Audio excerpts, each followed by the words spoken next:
Hi, everybody. Thanks for joining us. Hi, Harry. Hello, Phoebe and Allison. Are we live? We're live. Okay. We have a wonderful poetry reading for you today. Yeah. Alison Townsend will read her poetry first for approximately half an hour, and then Phoebe MacAdams will read her poetry for about a half an hour. Alison Townsend writes from a hilltop in southern Wisconsin, where she ponders family, memory, place, and the ever-sustaining beauty and mystery of the natural world. She is the author of 3 books: The Persistence of Rivers, an essay on moving water, Persephone in America, The Blue Dress, poems and prose poems, as well as 2 poetry chapbooks. Her work appears widely in literary journals and has been anthologized in collections such as Best American Poetry and the Pushcart Prize, and is forthcoming in Best American Essays 2020. She lives with her climate activist husband on 4 acres of prairie and oak savanna in the farm country outside Madison, the inspiration for her essay collection, American Lonely, A Natural History of My Search for Home, forthcoming from the University of Wisconsin Press in 2021. There's a luminosity and grace I find in Alison Townsend's poetry. A lyrical poet, she also has great strength of narrative. She helps us see, in a refreshing way, what lies hidden in nature and within us. Here's Alison Townsend from Wisconsin. Thank you so much, Harry, for that beautiful introduction. Is the audio coming through okay for everybody? Yes. The audio is good? Okay. All right. I'm so happy to be here. I'm far away, but paradoxically, Zoom has brought us all closer in this time of isolation. And I lived in LA in the 70s and the 80s, and it had a profound impact on me as a writer and a human being. Holly always used to say it was the most imaginative city in the world, and I think that this is true. The poems I'm going to read today, I framed my reading by a couple. I write a lot about memory, and I realized when I looked through the poems last night that there's a lot about time in these poems. So I have 2 poems at the beginning and end about memory. I guess they're all about memory, really, and then I have some newer poems in the middle that I've written during this pandemic. I keep trying to find another word to use rather than pandemic. So the first poem is written from a scrap of information I had about how my parents met after World War II.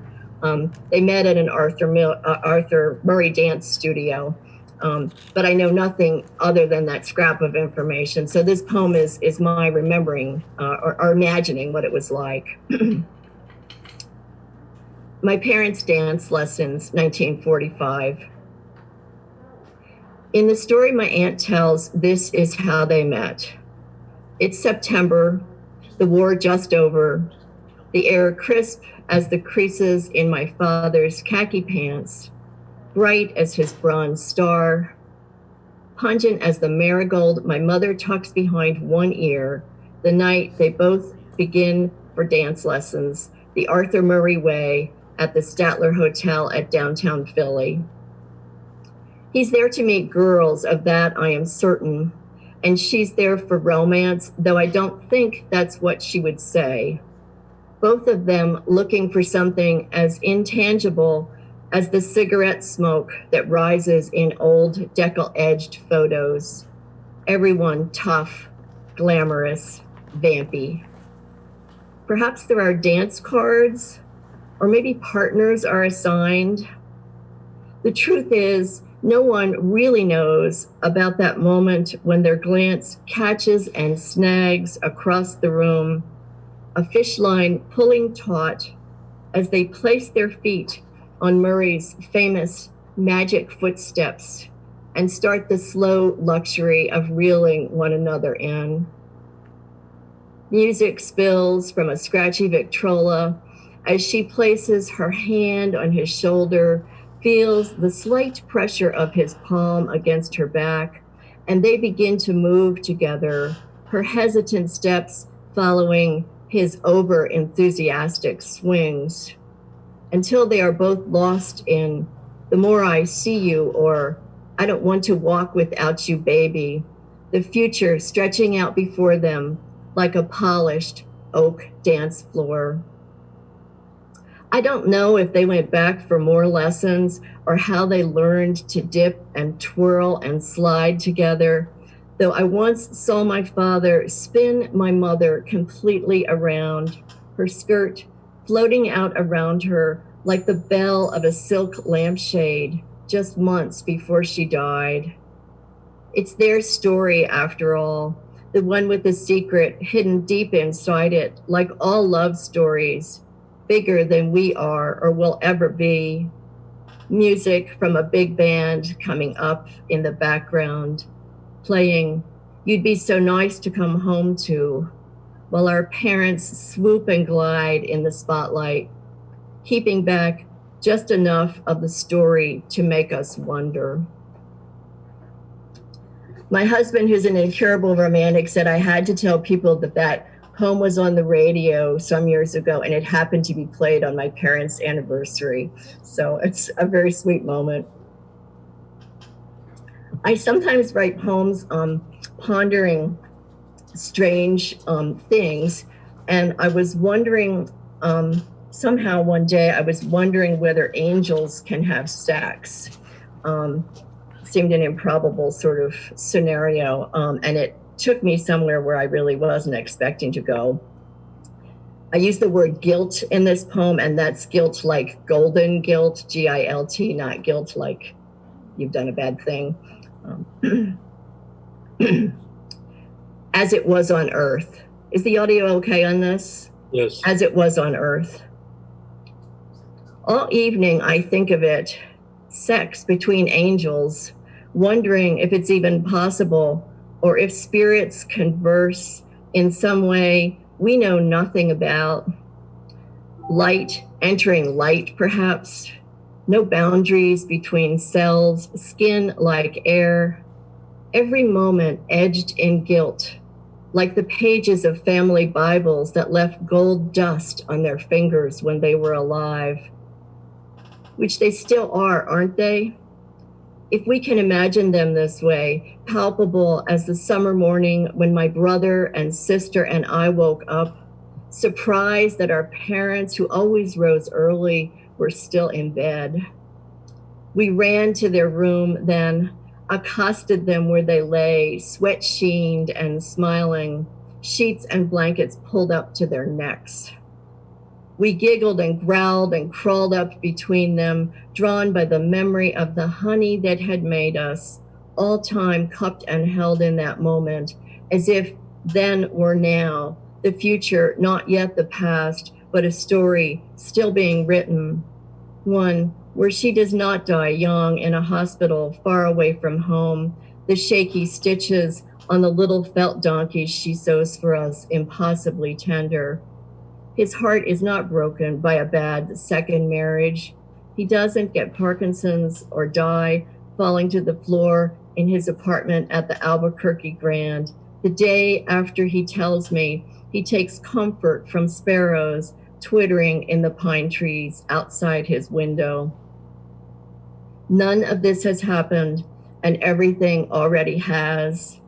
They are still right here, just in a place where I can't quite see them, appearing this winter morning as the messengers angels are said to be, to tell me everything in heaven is as it was on earth. The felt donkey still soft in my hand, the birds still singing in the trees, the two of them lying there, happy and sated, the flesh and blood they made together, cradled, warm between them. I don't think you're supposed to know those kinds of things about your parents. So these next few poems are written out of this experience that we're all in right now. And this was written early on. We were taking a lot of long walks on the country roads where we live.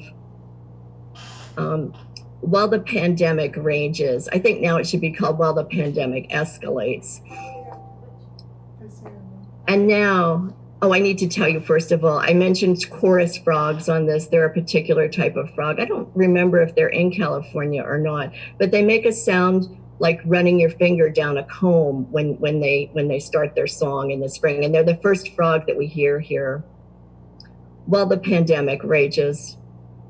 And now, as if bands of angels have risen from every roadside ditch, from the damp woodlands, from the wet meadows and fields, the striped chorus frogs begin to sing again at the top of their lungs.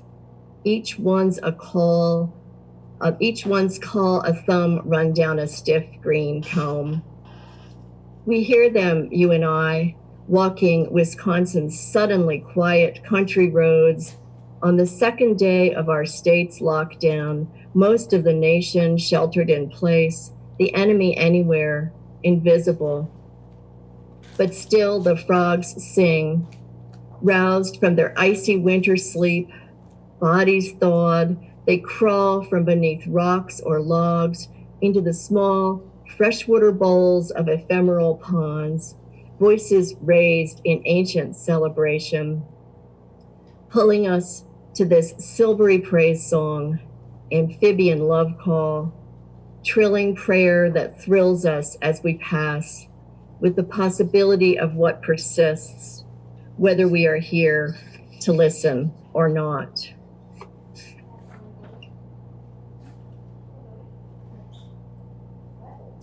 My mother was born the year, my grandmother was pregnant with my mother the year of the Spanish flu epidemic, which has always seemed to me quite amazing that they both survived. So I was pondering that one morning, and this poem, that event makes an appearance in this poem. I mentioned Kuan Yin in this poem. She doesn't really live in my house. It's just a statue of her on my hearth in my living room. On the 26th day of shelter at home, thick fog covers our hill this morning. Inside, my grandmother's lamp casts a circle of gold on the small wooden file case where she kept her writing. On the back slope, the blue spruce is the mother I never had. Kuan Yin sits as usual on the hearth, one knee forever drawn up, casual in her silence. Some days my life seems nothing more nor less than the clutch of striped turkey feathers splayed like flowers in a brown stoneware jar. It took us 20 years walking the land here to find them, each feather a surprise fallen from a wild spirit's wing. The bouquet keeps company with my mother's wooden doll made in Philadelphia the year the Spanish flu began, my mother stirring in my grandmother's womb.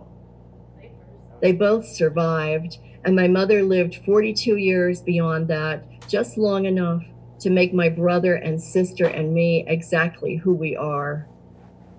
She is everything good I carry inside me, deep blue as the cobalt glass angel who watches me wash my face every morning and evening. I open the window, close my hand on fog, the lamp still spilling its pool of gold in the room behind me. On the back hill, the path leads straight to the blue spruce, its needles spangled with drops of silver water. No matter what I do, there aren't enough nouns and verbs to say how much I love the world.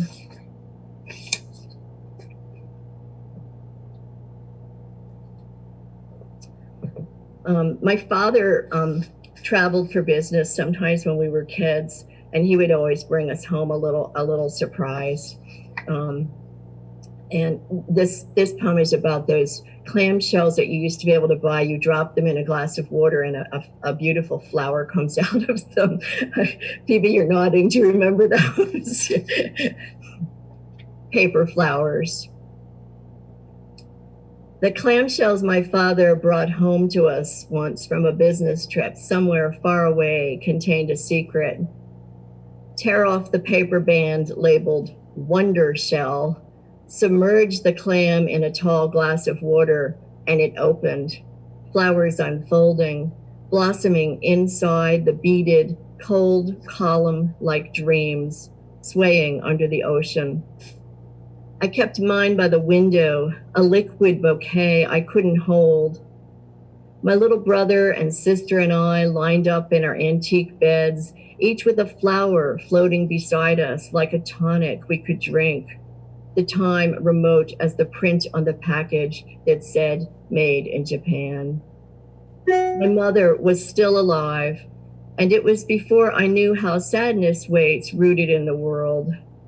The shells looked almost the same as those in my bucket at the Jersey Shore, but weren't.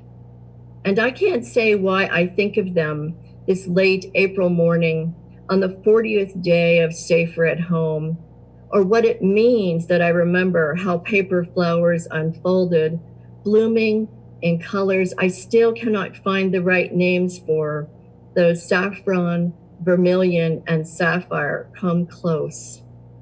Beauty is unexpected and opens in water.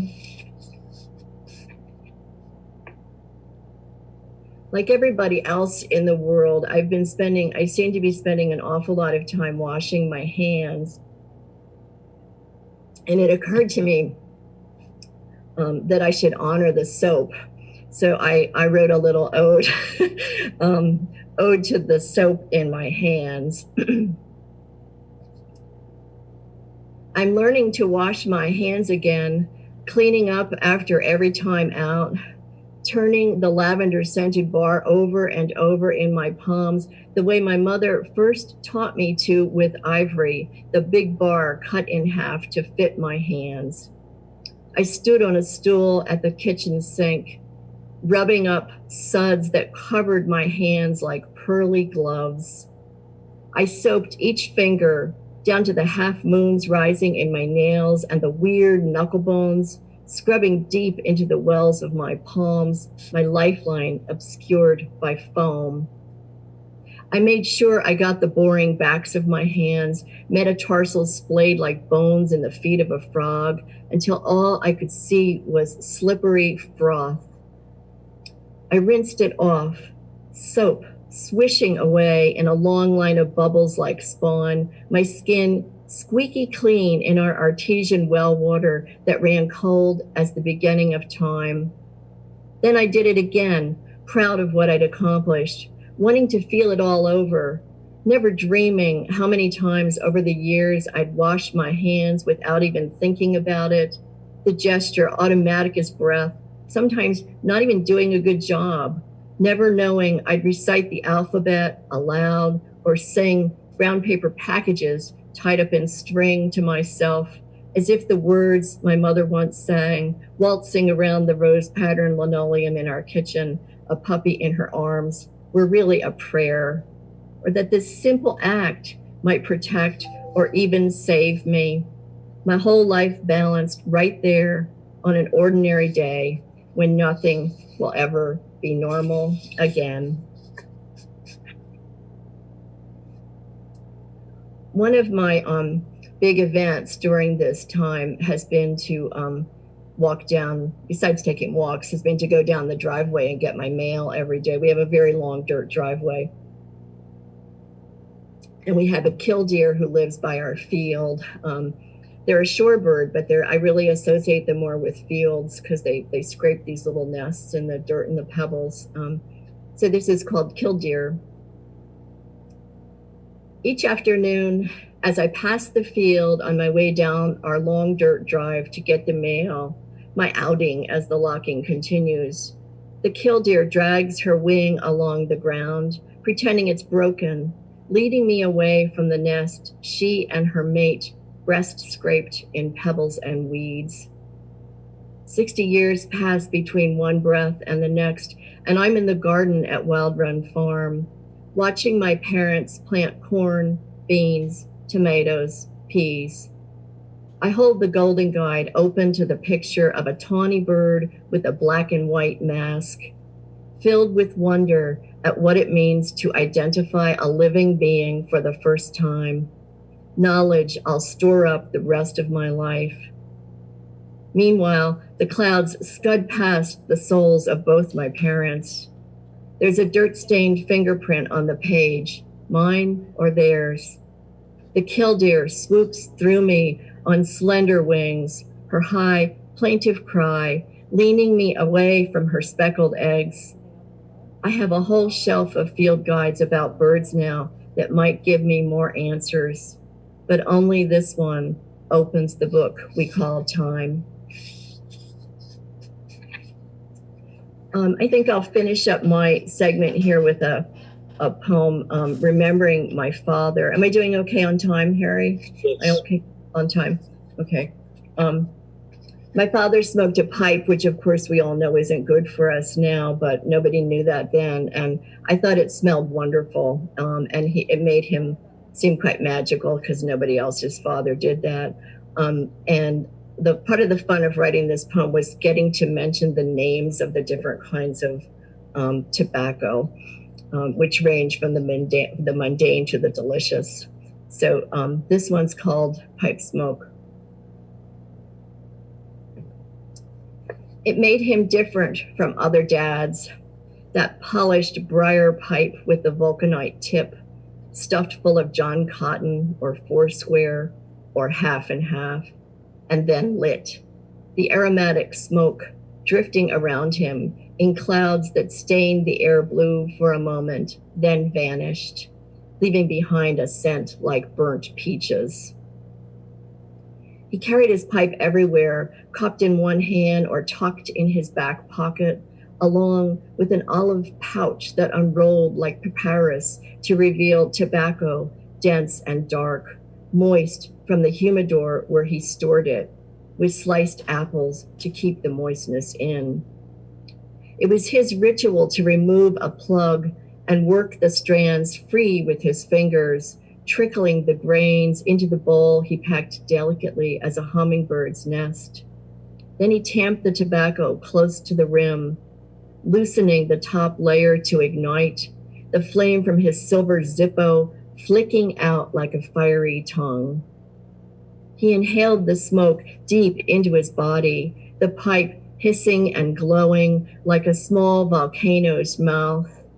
Each puff savored and blown out in lavender wreaths that made it seem he could do anything. Though he couldn't, of course, save my mother's life, stop himself from remarrying too fast, or even protect us kids as we crossed that wild and divided country into adulthood. Pipe smoke, the first thing we smelled when we got home late, to find him waiting up for us, book in hand. After he died, I looked for my father's pipes, though I knew he'd quit smoking years before. And sometimes out of nowhere on a busy street, I'll catch a whiff of black ambrosia or nightcap or plum cake and think he is there in the brown Harris tweed jacket he loved, the one I took from his closet, burying my face in its rough weave the way I did as a child, comforting me, holding me close, time burning like tobacco's sweet tinder. That's beautiful. That's beautiful, Allison. I love your vision, what you see in the present and what you see in your memory. And I love the use of details. Thank you for a lovely, poignant reading. Thank you. The emotional memories you evoked, touched me deeply. So thank you very much for blessing us with your poetry. Thank you. Our next poet is Phoebe MacAdams. Phoebe MacAdams was born and raised in New York City, but has lived in California most of her adult life, first in the poetry community of Bolinas and then in Ojai. She has been active in the Los Angeles literary community since her move here in 1986. She is a founding member of Caoinga Press, a poets cooperative press, which was founded in 1989. She taught English and creative writing at Roosevelt High School in Boyle Heights for 26 years until her retirement in 2011. She has published 7 books of poetry, Sunday, Ever, and with Caoinga Press, Ordinary Snake Dance, Livelihood, Strange Grace, Touching Stone, and The Large Economy of the Beautiful, New and Selected Poems. In 2017, Beyond Broke published Every Bird Helps, a cancer journal. She lives in Pasadena with her husband, Ron Ozuna. The themes, love of nature, family, teaching, home, love and loss, grief, community, in Phoebe's poetry are written about with grace, dignity, compassion, and an uplifting consciousness. Phoebe has made a tremendous contribution to poetry, the LA poetry community, Cahuenga Press, and in particular to my late wife Holly Prado and me, for which I am deeply grateful. Simply stated, her poetry is resplendent. Here's Phoebe McAdams. Thank you, Harry. Is the sound okay? Yes. Before I begin, I would like to thank you, Harry, and also thank you to the Motion Picture and Television Fund for asking me here today, and to Jennifer for producing and organizing this. It is an honor to read for you, and it is a particular pleasure to be reading with Allison, whose work and whose friendship I cherish, and thank you for those wonderful poems today. I'm going to start with a poem by Holly, who was a resident here at the Villa until her death last June. Holly and I were good friends for over 30 years, and I was in her Wednesday night writing workshop for almost as long.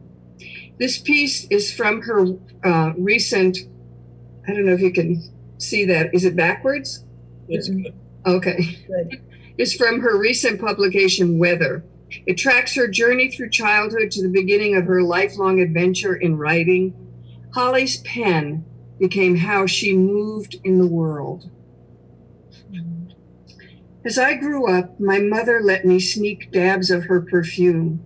I bought her white lilac for birthdays. She bought herself white shoulders, knowing more about the body's pleasure than I could quite imagine. Our mothers showed us how to shave our legs by bras, wash monthly blood out of our panties with cold water. We ate Campbell's soup, homemade pies, Aunt Jeanette's black walnuts from her tree for cakes and cookies. I believed musicals were grown-up life I could expect. America was perfect as it was, except for everything we didn't see in movies or in our public white all-Christian school. Separation of church and state, not at Hartley Elementary, where the Christmas play rated as a big event. One year, I wore my mother's sequined rich green formal, hemmed. I was a noblewoman, bearing gifts to baby Jesus, whose manger was in the Hartley Auditorium. I was cautioned to walk slowly, nobly. Whatever nobly was, it was uncomfortable. I'd requested a classic sweatshirt, gray, for Christmas. I rode my fast bike anywhere I pleased until I felt my body weaken every menstrual month, until I fell onto my bed, stared out the window, wondered what had happened. There wasn't pain, just puzzling melancholy, lack of energy to get my bike out of the garage, pedal to the local park and back. My beautiful Marin Schwinn bicycle, my closest relative, until my hormones took its place. I had little bras covering the body's secrets. Being a woman meant being a secret, hidden in modest underwear and under loose wool sweaters. I bought dressy shoes with 1-inch heels as high as I could walk in. I took a class in ballroom dancing. I wasn't having fun, but taking step after step into deeper silence. The line between me and everybody else, permanent blue ink from a fountain pen I cherished, carried with me every day back and forth to junior high. A pen became my bicycle. I'm going to read from my book, Strange Grace, which is a love poem to the city of Los Angeles.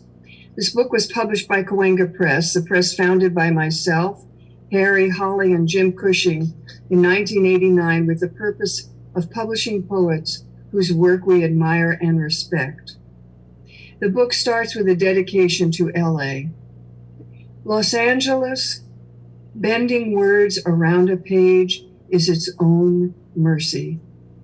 LA is a city of smoke, of smog and fires, purple jacaranda, strange grace.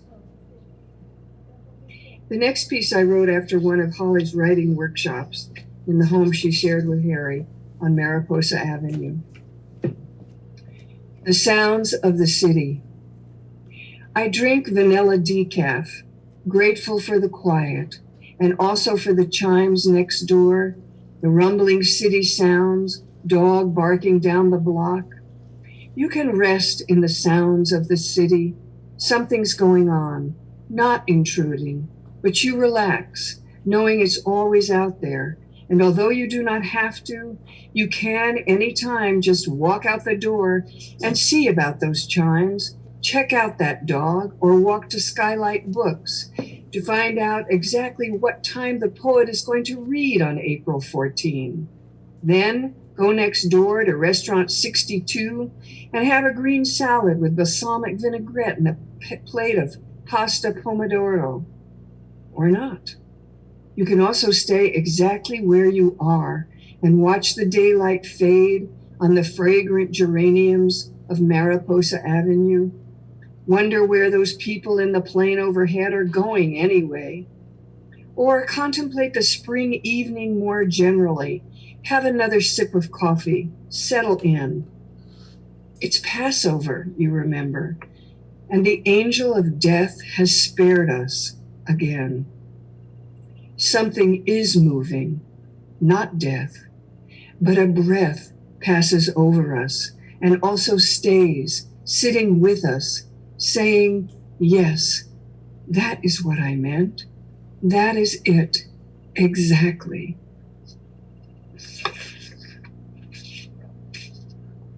Walking the Arroyo for the poet Robert Duncan. Robert Duncan has a wonderful poem called The Opening of the Field. Walking the Arroyo. I walk across a meadow, wet emerald grass, morning light, California sycamore.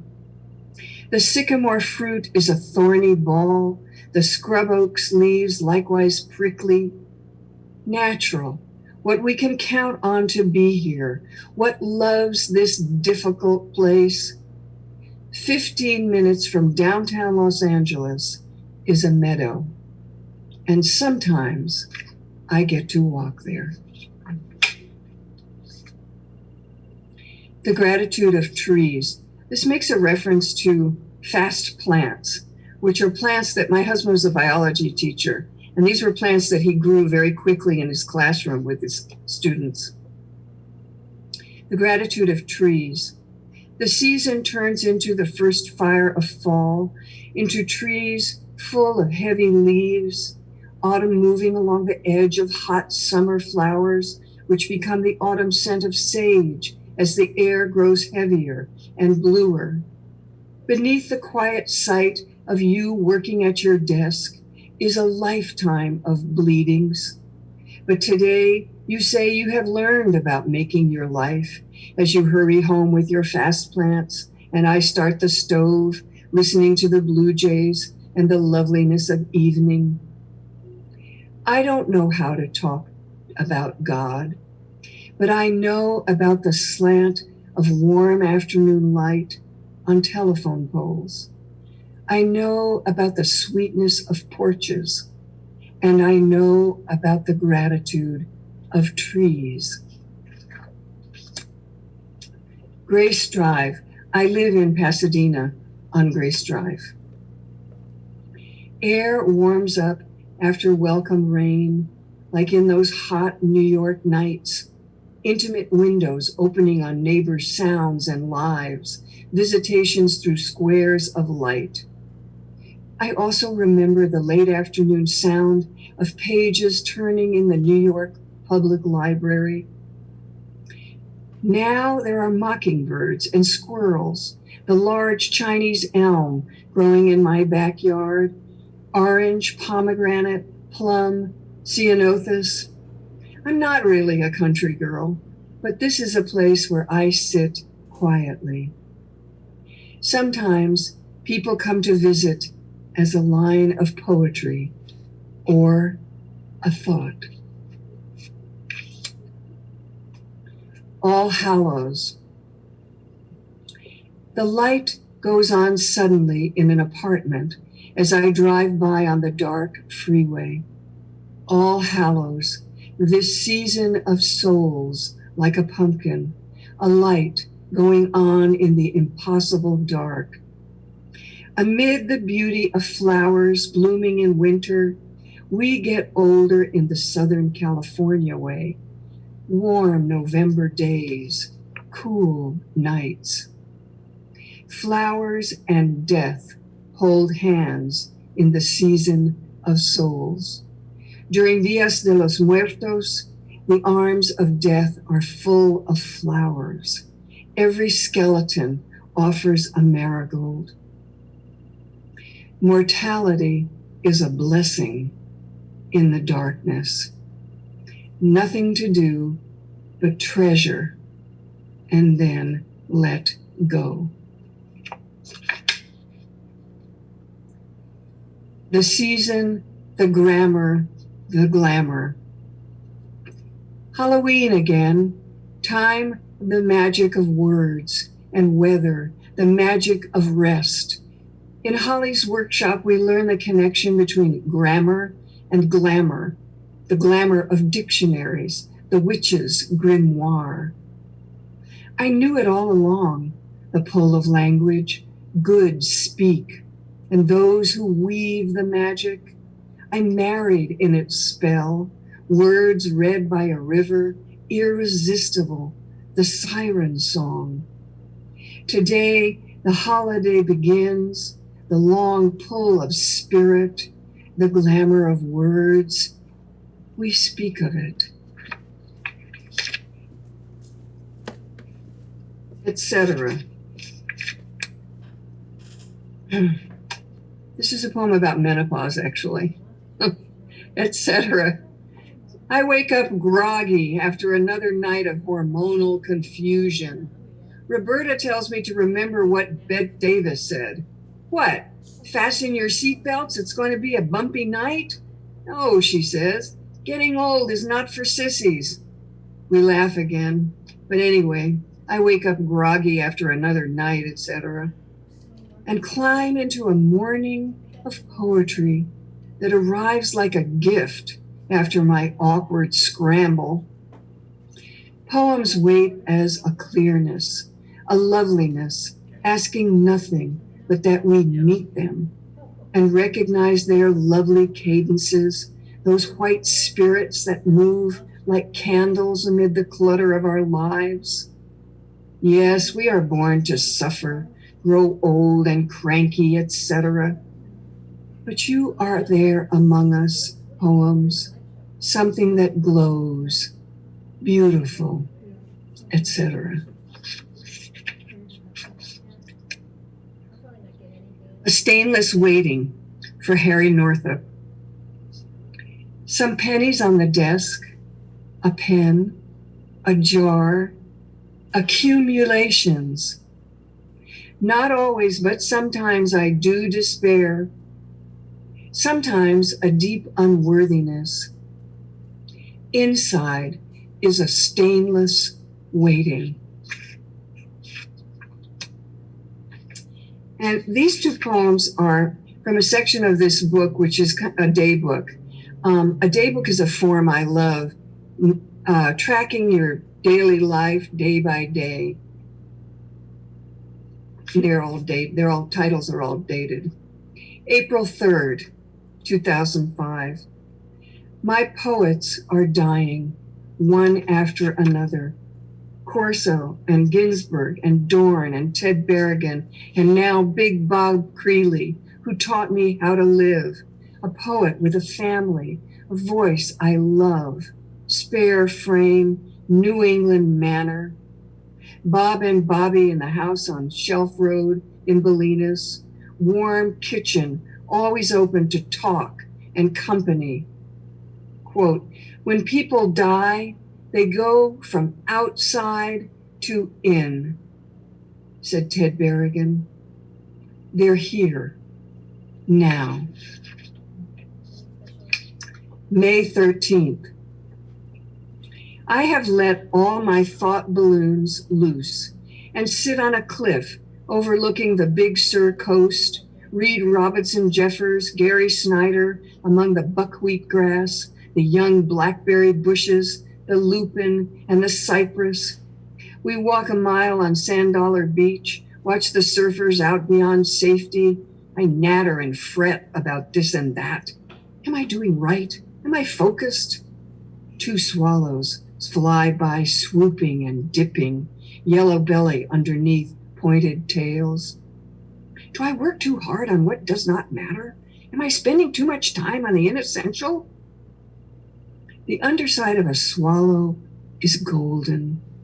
The cormorants stand quietly on the rock. Waves crash around them. And now I'm going to read a slightly longer poem. This is an ode to a campground. And the campground is called Kirk Creek. It's located in Big Sur, near Lucia. And it's the only campground that is on the cliff side of the road. So it looks out over the ocean. And it's a beautiful, beautiful campground. I used to carry all my camping equipment in my trunk. In case that there came a day when I just couldn't stand being in the city anymore. So I could take off with everything in my trunk. Ode to Kirk Creek.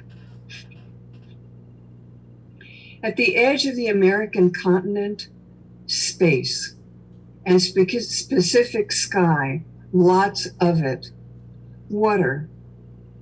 In the workaday world where I am crowded by details and the eternal things to do, as Joanne Kiger says, who is not here, but who has space, the great virtue of the American West, I am looking at it, at evening sky wheeling around the North Star, the miracle of stability.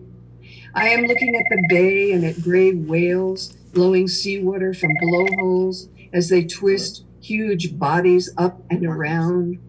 I have been looking at this ocean for 30 years. In Bolinas at Brighton Beach, Birch Road, in Ventura at Surfrider Beach, at Toyon Bay in Catalina, where we dove off the boat in full scuba gear and swam among the kelp beds, diving like coming home, the unconscious made real in fluid time and bright orange Garibaldi, opal eye, and sheephead, the fish that changes sex.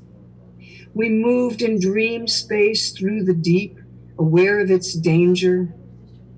But here I feel safe, where I am reconfiguring my mind in the presence of the evening star. We blow up our air mattresses, sleep well in our tent, me with a hot water bottle, 3 pairs of socks, and 2 sleeping bags. I wake up rested at dawn. We eat good dinners at sunset, cooked on our camping stove in the outdoor kitchen with just enough. A frying pan, 2 pots, big blue coffee pot for water, bright orange plastic plates and cups, big wine glasses. Tonight we had steak, potatoes, crackers and cheese, fried apples with honey and cinnamon, hot chocolate. We watch each night for the green flash as the sun disappears. I don't see it, but there's Venus, always first. After sunset, it gets cold. We light the fire, pine logs we buy each day from Gabe, our camp host, who watches over us, puts out wood, checks toilet paper, quiets nosy campers. He cuts down poison oak on paths, clears campsites. This year, I bring fat sticks to light the fire, and we settle into the evening. I am healing my mind from the detritus of LA Unified, a semester of lies and half betrayals. My assistant principal cannot tell the truth, and I check up on all she says. Is this true? Did you actually say this? Is this really the policy? It's exhausting. And strangest of all, I like her anyway, I realize here, in spite of her peculiar dishonesty. Another colleague I've worked with for years lies to my face about money. I know she is lying and keep asking questions in different ways, hoping to hear the truth. She keeps lying, and I struggle to make it right, which I cannot do. Here at Kirk Creek, I let it go. Her integrity is eroding, which is sad, but all right, I let it go. I let her go. And I let go of the supplies that arrived the last week of school, the money wasted on administrative trips to New York. The consultant firm paid $1 million, which then gets fired. I let it go. I let go of the new trend towards scripted teaching, everyone on the same page, except me. I let it go.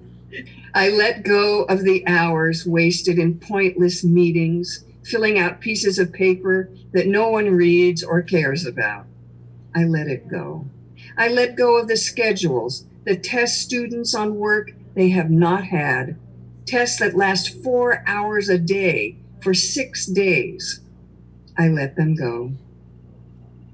But I keep the student's expression as she looks at the dolphins and the water around our small boat on our field trip to Catalina and says, "Water, water everywhere, but not a drop to drink. I get it, miss." That's a line from Coleridge we studied. And I keep the sight of students sliding happily into the waters of Clear Creek, laughing. I keep my AP English student who said at graduation, "What will we do without you, miss? How will we know what to read?" When I wake up in the middle of the night, the moon is shining over the water. In the early light of morning, the air is moist and sweet. Our first fire, the best. Strong coffee in big blue mugs, fog drifting over coastal hills. I take bags out of the front seat and trunk of car where we have hidden them from critters. I wipe wet raccoon paw prints off the picnic table, loving their efforts on our igloo ice chest. I spread out the red check plastic tablecloth, pour coffee, get out juice, eggs, oatmeal, and bacon, toast made on our handy camping toaster. We eat. I carry wash water over from the spigot. We wash dishes, and it is time for our morning walk, and then a nap under the warming sun. Praises for the beautiful coastal range of California, the brown mounds of hills shaped like women sleeping by the sea. Praises for the clear trill of the red-winged blackbird, flitting swoop of the swallow, Pleistocene drop of the pelican into the sea, its marvelous throat filled with fish. Hail to the fog, covering all with moisture, and hail to the sun burning it off. Great songs for the morning, and praises to the blackberry bush, thick and thorny, tangled and full of hard green berries, which will become black and syrupy in summer heat, our hands stained purple and sweet. All hail to poison oak, green and red and shiny, announcing its venom for all to avoid. Why is it so poisonous? I do not know, but I love its witchy beauty, leaves grouped in threes like the roads of Hecate. All hail to the path leading down to the beach and to the piles of stones we find everywhere, little towers, one stone on top of another, larger piles and crevices of rock and on tops of rocks. Some mad artist has been here again, making his anonymous sculptures and then disappearing up the coast. We see them on the beach, along the road, and I am grateful to him, whoever he is. Praises for creativity everywhere, and for the otters playing in the kelp. Praises for the blues of ocean and the whites of mist, the oranges of sunset and the green flash I never see. Praise you, great stars wheeling overhead, the Big Dipper, the Five Sisters. There is Orion and his belt, the summer triangle. Later, we walk in the moon shadows. Blessings to you, Artemis of the moon, and to all the wildnesses in your keep that are saving my heart. Thank you. Thank you, Phoebe. What a wonderful poetry reading. Your affirmation of life just resounds with depth and precision and uplifting quality. I could listen to both of you for hours. Thank you. I like is both of you just brought the eternal right into the present and made it all exist right here in this time. And this has really been a blessing, both of you reading here. Thank you, Allison, and thank you, Phoebe. We have a minute or two. If I might just get a short little reply from each one of you about how did each one of you begin poetry? How did you get involved in poetry? Phoebe, do you want to start first? Well, I wrote a poem when I was 12 that won an award in my school. And I don't remember anything of the poem but the lines, sorrow, when will you leave me? Will death be my escape, or will you follow me throughout eternity? And I wrote that when I was 12. I don't remember what was happening that brought that on, but I think that moment and that feeling have stayed with me. And then when I was in high school, I got involved with the Poets of the Lower East Side of New York City, and it just opened up this incredible world of poetry and of talk. And that was when I met Louis McAdams, who I married, who really introduced me to the world of poetry. And then when I came out here to Los Angeles, that was where I became a poet in the world on my own right, and with you, Harry and Holly and Coanga Press. Thank you. We have a minute or two, Allison. How about you? How did you first begin writing poetry? You know, it's interesting. It's such a great question. I realized just the other morning when I was writing in my journal that when I was a child, we lived beside the Perkiomen River in Pennsylvania, and my smart, enterprising mother pushed my crib right up against the window. And I realized that the sound that I heard first in the world more than anything else, I mean, of course I heard my parents' voices, but I heard the sound of running water. And I suddenly realized that I think I've spent my life looking for that music that I, intuitively understood as a baby without words lying there in the crib. But then I went on, I had to memorize poetry when I was in primary school. And I remember I used to recite poems practicing as my mother braided my hair. The one I remember most is, mud is very nice to feel, all squishy squish between my toes. And I wrote poetry in high school, but I became frightened of it in college. Not frightened of it, but frightened away by a frightening professor. And it kind of went underground for me until I came to California. And when I came to California and joined Holly's workshop in the late 70s, it just opened everything up. And it's been a river since then. So thank you both. Thank you, Allison Townsend and Phoebe MacAdams, for blessing MPTF with your wonderful poetry. Thank you, Harry. Thank you. Thank you, Harry, for asking us.